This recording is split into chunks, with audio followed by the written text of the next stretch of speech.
तो hello everyone, कैसे हो आप सब। तो आज का जो हमारा वीडियो होने वाला है वो होंडा एक्टिवा 5G पर होने वाला है, जो कि 2019 मॉडल है।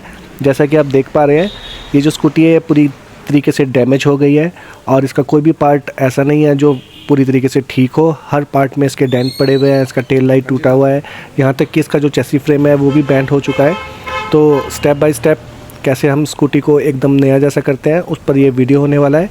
तो वीडियो स्टार्ट करने से पहले जो भी लोग न्यू जुड़े हैं उनसे मैं यही कहना चाहता हूं कि जल्दी से जाकर मेरे चैनल को सब्सक्राइब कर लीजिए और साथ साथ बेल आइकन को भी प्रेस कर दीजिए, ताकि जब भी कभी ऐसी इंफॉर्मेटिव वीडियो मैं अपने चैनल पर डालूं तो उसका नोटिफिकेशन आपको मिलता रहे।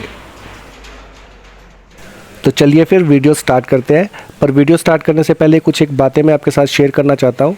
जैसे कि आप देख ही पा रहे होंगे, जो इसका चिमटा है वो बेंड हो चुका है, जिसकी वजह से इसका फ्रंट जो टायर है वो लेफ़्ट साइड को मुड़ गया है।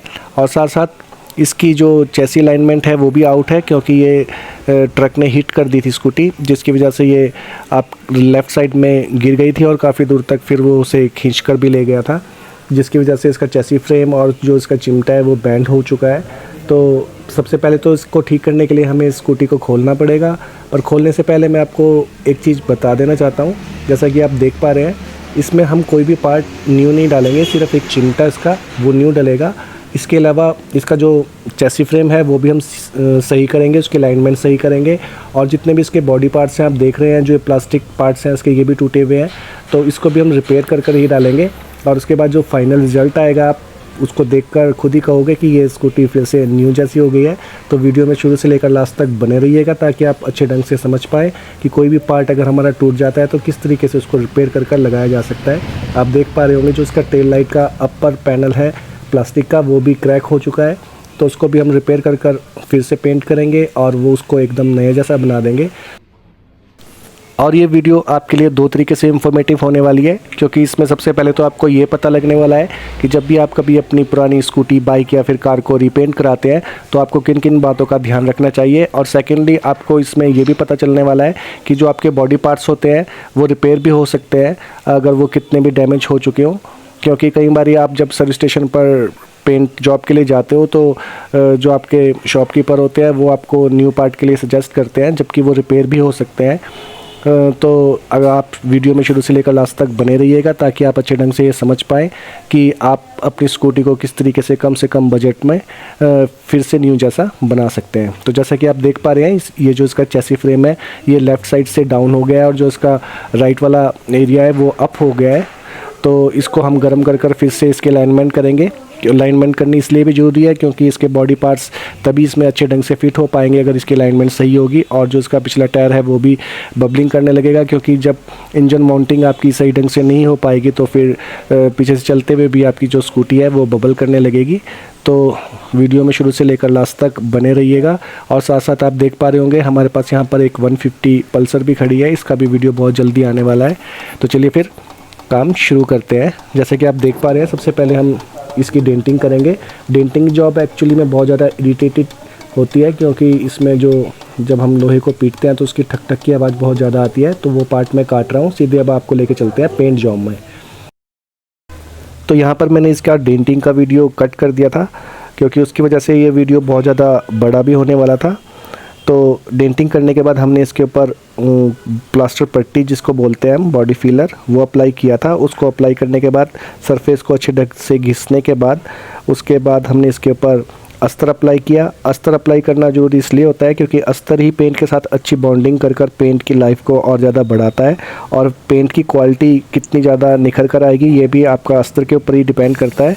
तो जब भी कभी आप अपने स्कूटी, बाइक, कार को पेंट कराने जाएँ तो ये ज़रूर कंफर्म कर लें कि वो आपके पार्ट्स के ऊपर जो अस्तर अप्लाई कर रहे हैं वो NC अस्तर है या फिर PU अस्तर है। क्योंकि जो NC अस्तर होता है वो थोड़ा रेट में भी कम होता है और उसकी क्वालिटी भी इतनी अच्छी नहीं होती है। और जो PU अस्तर होता है वो 2K का अस्तर होता है और उसकी क्वालिटी भी अच्छी होती है और वो आता भी महंगा है। तो अगर आपके बॉडी पार्ट्स के ऊपर PU का अस्तर अप्लाई किया हुआ होगा तो आपके पेंट की लाइफ भी बढ़ने वाली है और साथ साथ जो उसकी क्वालिटी है वो भी और ज़्यादा निखर कर आने वाली है। तो हम जो इसके ऊपर इस टाइम अप्लाई कर रहे हैं ये हमारा PU अस्तर है। तो जल्दी से हम सभी पार्ट्स के ऊपर इसके अस्तर को अप्लाई कर देते हैं और मिलते हैं आपसे आगे।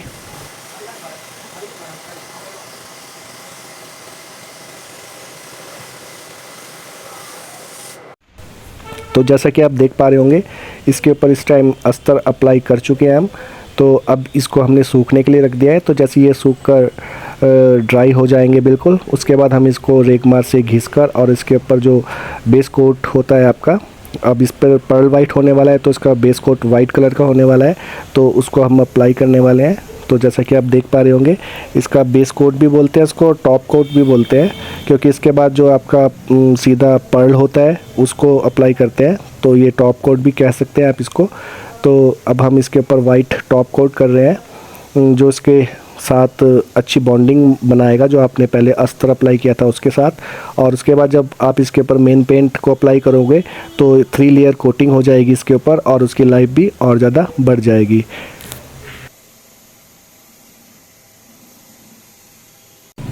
तो टॉप कोट अप्लाई करने के बाद अब इसके ऊपर समय है पर्ल को स्प्रे करने का। तो अब जो कोटिंग चल रही है ये पर्ल की कोटिंग चल रही है। अब इसके बाद हम सीधा इसके ऊपर क्लियर को अप्लाई करेंगे। तो चलिए फिर अब आपको मिलते हैं सीधा क्लियर कोटिंग पर।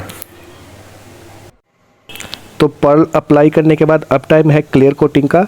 एक्चुअली में जितने भी हमारे मेटेलिक पार्ट्स होते हैं, मेटेलिक पेंट्स होते हैं, उन पर ही क्लियर कोटिंग की जाती है।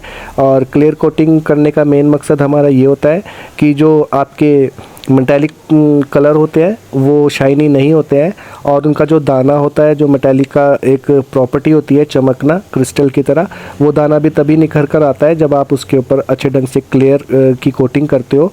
और क्लियर कोटिंग जब सूख जाती है तो उसके बाद जब आप पार्ट्स की रबिंग करते हो तो जो उसका मेटेलिक वाला जो दाना होता है वो और ज़्यादा अच्छे ढंग से निखर कर आता है और वो देखने में उतना ही अच्छा लगता है। तो चलिए फिर जल्दी से हम सभी पार्ट्स के ऊपर क्लियर कोटिंग कर देते हैं। उसके बाद हम इसको धूप में रखेंगे अच्छे ढंग से सूखने के लिए, और उसके बाद फिर इसकी रबिंग कर कर सभी पार्ट्स को फिटिंग के लिए ले जाएंगे। अब यहाँ पर मैं आपके साथ एक बात ऐसी शेयर करने वाला हूँ जो कहीं ना कहीं आपका बहुत ज़्यादा फ़ायदा कराने वाली है। तो जब भी कभी हम पेंट जॉब के लिए जाते हैं, चाहे फिर वो हमारी स्कूटी हो, बाइक हो या फिर कार हो, तो हमारा सबसे पहले काम होता है कि हम जितने भी हमारी सिटी में वर्कशॉप्स होती है उस पर हम हैं और रेट कन्फर्म करते हैं कि किसका रेट सबसे कम है। एक्चुअली में यही वो पॉइंट है जहाँ पर हम अपना नुकसान करा बैठते हैं। वो कैसे, तो मैं आपको बताता हूँ। जो हमारा मटेरियल होता है, जो हम पेंट आपके बॉडी पेंट जो होते हैं कार, बाइक या फिर स्कूटर के, उनके जो रेट हैं उनमें बहुत ज़्यादा फ़र्क होता है। जो आपका सेकंड क्लास का जो पेंट होता है वो, और जो आपका 2K फर्स्ट में जो पेंट आता है उसकी क्वालिटी में और उसके रेट में बहुत ज़्यादा फ़र्क होता है। यहाँ तक कहना भी गलत नहीं होगा कि उसके जो रेट होते हैं उनमें बिल्कुल आध का फ़र्क होता है। अगर आपका जो सेकंड वाला पेंट है वो 10 रुपये लीटर है, तो जो 2K का पेंट होगा वो 20 से 25 रुपये लीटर आपका आता है। तो सबसे पहले तो जब हम सस्ते के चक्कर में घूमते हैं तो जो सस्ता काम करते हैं वो एक्चुअली में 2K सेकंड का जो पेंट होता है वही अप्लाई करते हैं। उसमें फिर सारी चीज़ें आ जाती हैं, जो आपका बेस कोट आता है वो भी, अस्तर भी, और जो टॉप कोट होता है वो भी, और जो आपका पेंट होता है वो भी। तो ये सब कुछ वो बिल्कुल थर्ड क्लास जो क्वालिटी होती है उसका अप्लाई करते हैं। तो जिसका सीधा असर कस्टमर की पॉकेट पर बढ़ता है, क्योंकि एक बारी तो उनके जो बॉडी पार्ट्स हैं जब वो नया पेंट होता है तो वो बहुत ज़्यादा शाइनी होते हैं, और पर जब वो उसको यूज़ करते हैं 1 से 1.5 साल हो जाता है तब उन्हें पता चलता है कि जो उनका पेंट है वो बिल्कुल ही रफ़ हो गया है और कहीं से तो उसका कलर भी बिल्कुल चेंज हो जाता है। तो ये सब कुछ चीज़ें तभी होती हैं जब आप सस्ते के चक्कर में भटकते हो। तो जब भी कभी आप पेंट कराने के लिए जाएं तो आप शॉपकीपर्स को ये बोल कर आएँ कि हमको 2K फर्स्ट में ही पेंट चाहिए। और मैं आपको ये बता देता हूँ, जो 2K फर्स्ट का पेंट होता है वो लाइफ टाइम के लिए शाइनी रहेगा, उसकी शाइन बिल्कुल भी ख़त्म नहीं होती है। हम जो पेंट कर देते हैं अपने कस्टमरों को, उनको लाइफ टाइम की गारंटी देते हैं कि जब तक भी वो अपने बाइक, स्कूटर या कार रखेंगे उनके पेंट में किसी भी तरीके का कोई भी फ़र्क नहीं आएगा, उसके ग्लोसीपन में कोई कमी नहीं आएगी, पेंट फेड नहीं होगा। तो ये सब कुछ क्वालिटी हम तभी दे पाते हैं और ये सब कुछ गारंटी हम तभी दे पाते हैं जब हम पेंट अप्लाई करते हैं वो हमारा 2K फर्स्ट का होता है। हमारे पास जो भी पेंट होता है, अस्तर होता है या फिर बेस कोड होता है, वो सब कुछ हम टॉप क्वालिटी का यूज़ करते हैं, जिसकी वजह से हम कस्टमर को गारंटी दे पाते हैं। तो जो मेरे पास कस्टमर आते हैं वो सारे खुश भी इसलिए होते हैं क्योंकि जो हम उनके गारंटी देते हैं और उसके अकॉर्डिंग जब हमारा पेंट जॉब काम करता है। अभी मेरे पास एक कस्टमर आए थे, वो आज से कोई 15 साल पहले मुझसे एक स्कूटर पेंट करा कर ले गए थे और उनका जब मेरी सिटी में आना हुआ, एक्चुअली में वो गांव में रहते हैं, तो उन्होंने मुझे वो स्कूटर दिखाया और मुझसे कहा कि सर 15 साल हो गए हैं मेरे स्कूटर को और अभी तक भी इस पर कोई भी पेंट को लेकर प्रॉब्लम नहीं आई है। उनका स्कूटर एज़ इट इज़ था। और थोड़ा आपका भी ये फ़र्ज़ बनता है कि अगर आप कोई 2 व्हीलर 4 व्हीलर यूज़ करते हैं तो उसकी केयर भी करनी बहुत ज़्यादा ज़रूरी होती है। अगर आप बिल्कुल ही रफली उसको यूज़ करोगे, वॉशिंग नहीं करवाओगे, टाइमली उसको पॉलिश नहीं करवाओगे, तो फिर तो नई चीज़ भी ख़राब हो जाएगी। पर अगर आप उसकी केयर रखते हो तो ये आपका जो ओरिजिनल पेंट होता है ये लाइफ टाइम चलने वाला है। तो जब भी कभी आप जाएँ तो सस्ते के चक्कर में ना भटके और शॉपकीपर को ये बोलें कि जो आपका पेंट है वो उनको 2K फर्स्ट में ही चाहिए। फिर जब वो आपको 2K फर्स्ट में कर देगा तो उससे पूछे कि इसकी गारंटी क्या होगी। तो अगर वो लाइफ टाइम की गारंटी देता है, इट्स मीन कि उसने आपके जो बॉडी पार्ट्स हैं बाइक, स्कूटर या फिर कार के, उनके ऊपर उसने जो 2K फर्स्ट का पेंट है वही अप्लाई किया है। तो अगर आपको ये मेरी इन्फॉर्मेशन पसंद आई हो तो वीडियो को लाइक करना मत भूलिएगा। तो जल्दी से हम इस सभी पार्ट्सों के ऊपर क्लियर अप्लाई कर देते हैं। जैसा कि आप देख पा रहे हैं, अभी जो हम इस पर क्लियर अप्लाई कर रहे हैं, डायरेक्टली जो इसके स्टिकर लगे होते हैं, हम पहले स्टिकर लगा देते हैं, उसके बाद इसके ऊपर क्लियर कोट करते हैं। इससे 2 फ़ायदे हो जाते हैं। एक तो जो आपका स्टिकर होता है वो अच्छे ढंग से बॉन्डिंग कर लेता है पेंट के साथ और उसके निकलने के चांसेस भी बहुत ज़्यादा कम हो जाते हैं, क्योंकि जब हम न्यू स्टिकर लगाते हैं तो उसकी ग्रिपिंग जो कंपनी से स्टिकर आते हैं उनके जैसे नहीं होती है। पर अगर आप उसके ऊपर इस तरीके से क्लियर कोट अप्लाई कर देते हैं तो उसकी जो स्ट्रेंथ है वो न्यू वाले स्टिकर से भी कहीं ज़्यादा बढ़ जाती है। तो जब भी कभी आप अपनी बाइक पर स्टिकर न्यू लगा रहे हो और वो पार्ट्स आपका पेंट हो रहा हो तो स्टिकर लगाने के बाद ही उसके ऊपर क्लियर कोट करवाएं, जिसकी वजह से उसकी जो बॉन्डिंग है स्टिकर की वो और ज़्यादा मजबूत हो पाए। तो चलिए फिर जल्दी से सभी पार्ट्स के ऊपर क्लियर अप्लाई कर लेते हैं और आपसे मिलते हैं सीधा फिटिंग जॉब पर। तो तब तक वीडियो में बने रहिएगा।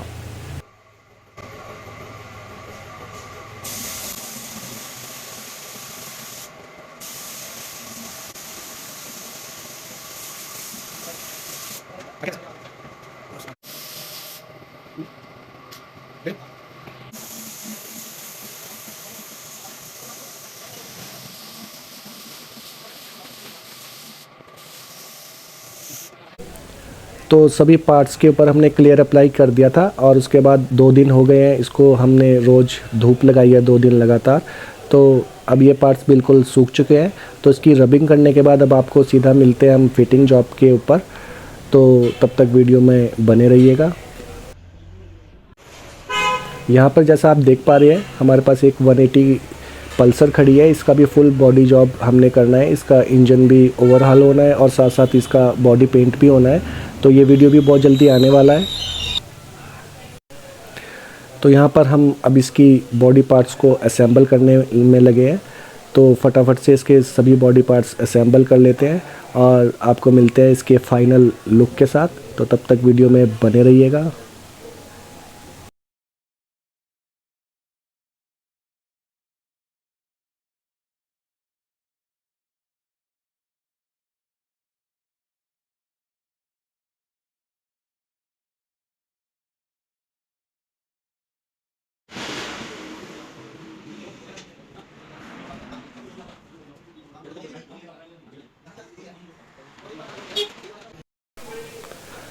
तो ये रहा इसका फाइनल लुक। अब आप कमेंट कर मुझे कमेंट सेक्शन में ज़रूर बताइएगा कि आपको मेरी पेंट जॉब कितना अच्छा लगा है, कितना नहीं, और जो मुझसे कमियां रह गई हैं उसको भी मेंशन करना मत भूलिएगा। कि अगर आपको मेरी वॉइस क्लियर नहीं आ रही है या फिर कोई म्यूज़िक में प्रॉब्लम है या फिर वीडियो क्वालिटी में प्रॉब्लम है तो उसको भी प्लीज़ मुझे बताइएगा, क्योंकि जब आप लोग बताओगे तभी मैं उसको ठीक कर पाऊँगा। और अगर आपको मेरी पेंट जॉब पसंद आई हो तो वीडियो को लाइक, कमेंट और शेयर करना मत भूलिएगा। तो मिलते हैं आपसे फिर एक और नई वीडियो में। तब तक के लिए आप सभी को बाय बाय, टेक केयर।